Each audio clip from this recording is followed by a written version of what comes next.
काय आपल्याला रिस्पॉन्स काय मिळतो?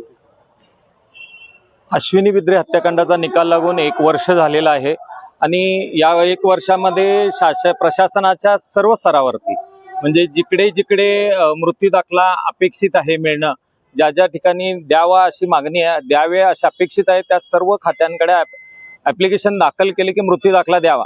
प्रामुख्याने पोलीस खात्यानं त्यांच्याच खात्याचे महिला पोलीस अधिकारी असल्यामुळे ती दाखला त्यांनीही उपलब्ध करून द्यावा आणि तिच्या मृत्यूनंतर मिळणारे लाभ सगळे द्यावे यासाठी ऍप्लिकेशन दाखल केलं होतं. पण ह्या सगळ्या शासन स्तरावरती न सुनावणी घेता सगळे अर्ज निकाली काढले.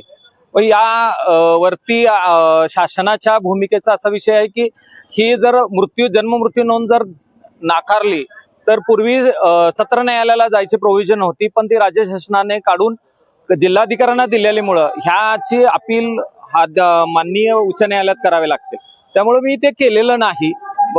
पण या सगळ्या शासन स्तरावरती म्हणजे अश्विनी बिद्रे हत्याकांडाच्या आरोपींना 1 आरोपी सुटला, 2 आरोपी कमी शिक्षा झाली, तर याबाबत अपील दाखल करावं म्हणून सुद्धा मी नवी मुंबई पोलिसांकडे मागणी केली. पण त्या दृष्टीने सुद्धा त्यांचे कोणतेही हालचाल नाही किंवा कोर्टाने एक निर्देश दिले होते की माझा पुन्हा जबाब नोंदवावा आणि नवी मुंबई पोलीस कमिशनरावरती गुन्हा दाखल करावा.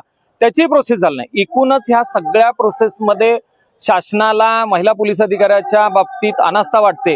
म्हणून मी देशाच्या राष्ट्रपतींकडे आणि देशाच्या सर्वोच्च न्यायालयाकडे मला इच्छामरण मिळावं या बाबतीत मी ऍप्लिकेशन दाखल केले. त्याचं कारणही असं आहे की या सगळ्या गोष्टी करताना शासन दुर्लक्ष करतं.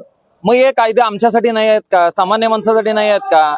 जर मी इथं सर्किट बेंचला कोल्हापूरला जर ऍप्लिकेशन दाखल केलं तर त्यांनी म्हणतात की हे माझं ज्युडिक्शन नाही, मुंबई ज्युडिक्शन आहे.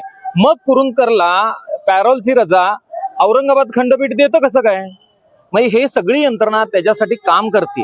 म्हणून मी या राष्ट्रपतींकडे आणि चीफ जस्टिसकडे एक निवेदन फाईल केले की मला इच्छामरण मिळावं.